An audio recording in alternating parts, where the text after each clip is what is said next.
Shalom saudara-saudara yang terkasih dalam Tuhan Yesus Kristus. Selamat berjumpa kembali di dalam renungan pagi pada hari ini.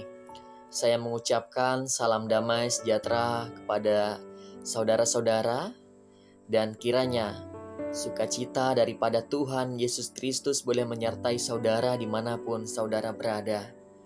Pada hari ini kita akan merenungkan firman Tuhan bersama, namun sebelum itu mari kita berdoa. Bapa Tuhan kami Yesus Kristus, Allah yang hidup yang kami sembah, kami mengucap syukur pada hari ini Tuhan, karena Tuhan telah memberikan hari yang baru untuk kami, iman yang baru, kekuatan yang baru, napas hidup yang baru. Oleh karena itu Tuhan, kami ingin mencari kehendak-Mu di dalam perenungan firman.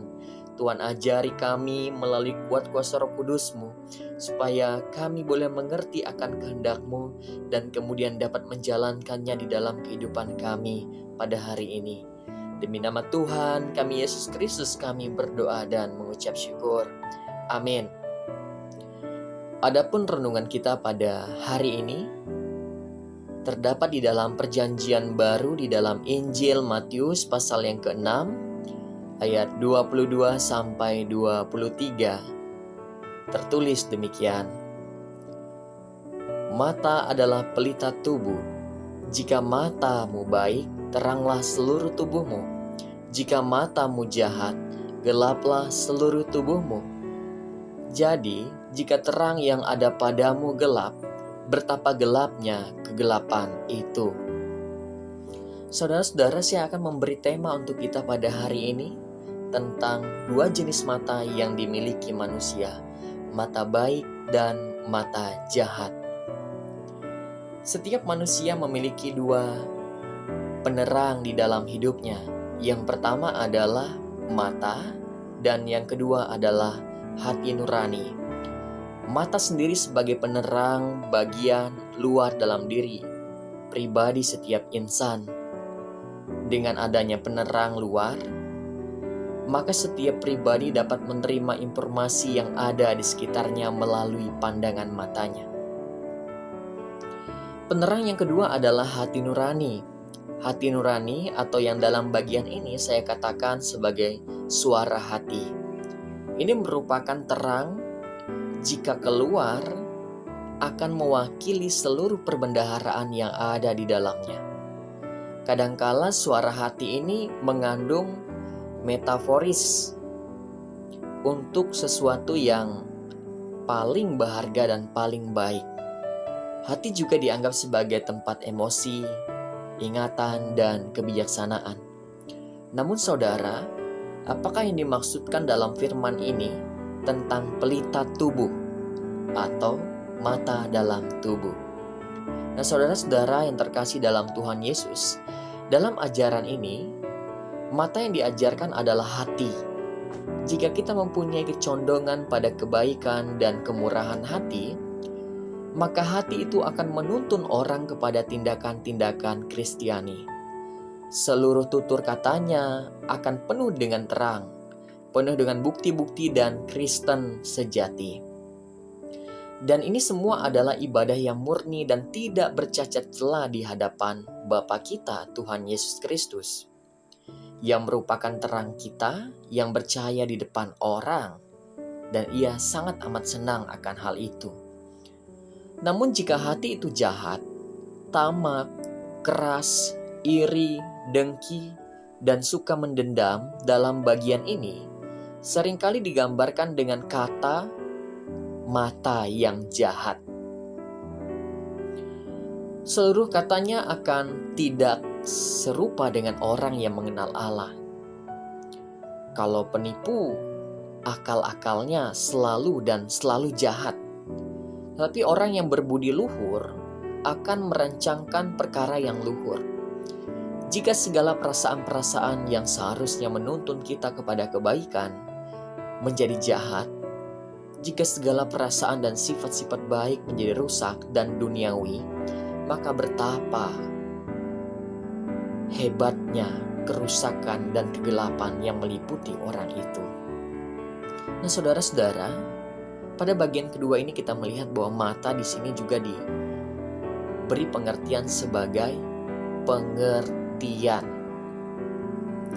Seperti mata menuntun bagian tubuh lainnya, demikianlah hendaknya mata sanggup untuk dapat membuat penilaian yang baik dan benar, terutama cara yang benar untuk mengumpulkan harta, sehingga semuanya penuh dengan terang, anugerah, dan penghiburan.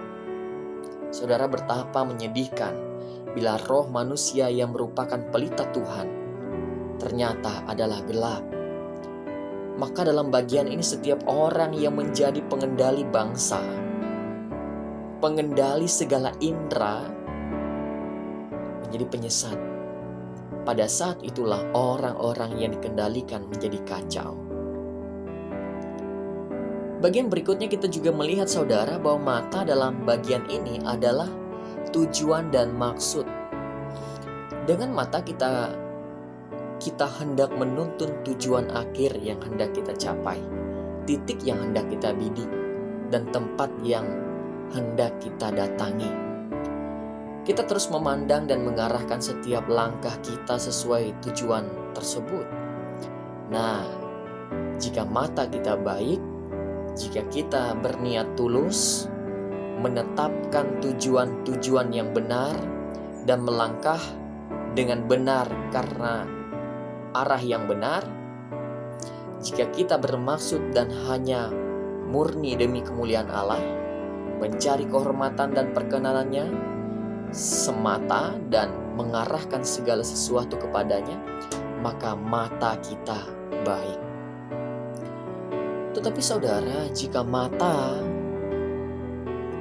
itu jahat, tidak memuliakan Allah dan mencari perkenanannya, dan hanya mencari pujian-pujian manusia, bukan menghormati Allah, tetapi mencari penghormatan atau kehormatan diri sendiri, mencari kepentingan sendiri dengan dalil mencari perkara-perkara Kristus, maka semuanya itu akan merusakkan segalanya. Seluruh tutur kata kita akan menjadi jahat dan mudah goyah. Dan karena dasar kita dibangun dengan cara yang demikian, maka segala arah kita juga hanya menuju kepada kekacauan dan segala macam perbuatan jahat. Saudara-saudara, kiranya renungan tentang mata baik dan mata jahat yang diberikan kepada kita dapat mengubah pandangan kita terhadap kehidupan ini. Kiranya damai dan sukacita Kristus boleh memberkati kita melalui firman-Nya. Kita berdoa. Bapa di dalam kerajaan sorga yang kami sembah dalam Tuhan Yesus Kristus, kami mengucap syukur ya Tuhan karena firman yang begitu menyegarkan kami. Firman yang mengingatkan kami pentingnya indera yang ada di dalam diri kami, yaitu mata dan mata hati kami. Tuhan Allah yang hidup, tolonglah kami untuk dapat menjalani kehidupan ini dengan baik dan benar. Dan kiranya Tuhan memberikan pelita di dalam hati kami, semakin terang jadinya, supaya kami dapat menilai manakah kehendak Allah dan manakah yang bukan. Tuhan Allah, pada saat ini pun kami meminta kepada Engkau karena Tuhan baik dalam hidup kami. Kami berdoa untuk saudara-saudara kami ya Tuhan, yang selama ini bersama-sama dengan kami.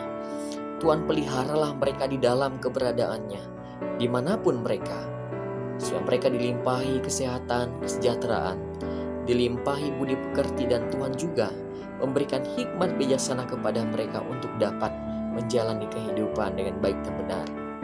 Tuhan Allah yang hidup, kami juga mau berdoa untuk saudara-saudara kami. Mungkin ada di antara mereka yang sedang sakit, yang sedang mengalami penderitaan, yang sedang mengalami pergumulan.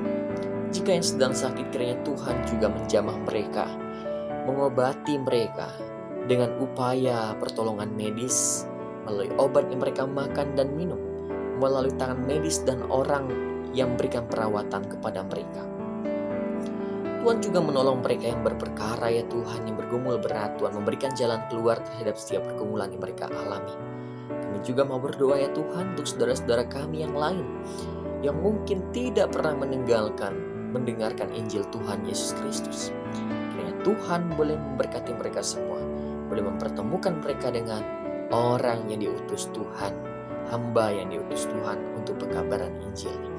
Bapa dalam kerajaan sorga, hari ini kami minta Tuhan menolong kami di dalam perjalanan hidup kami. Kami yakin dan percaya di dalam Tuhan ada jalan, kebenaran, dan hidup, dan kami boleh berjalan dengan kasih dan sukacita daripada Tuhan Yesus Kristus. Amin. Saudara-saudara yang terkasih dalam Yesus Kristus, saya yakin dan percaya bahwa saudara boleh diberkati dalam renungan pada pagi hari ini. Kiranya renungan yang boleh kita dengarkan bersama boleh menuntun kita untuk dapat menggunakan hikmat Allah di dalam menerangi pelita yang ada dalam diri kita, terang yang ada dalam diri kita. Kiranya damai dan sukacita Tuhan Yesus boleh menyertai saudara sekalian. Amin.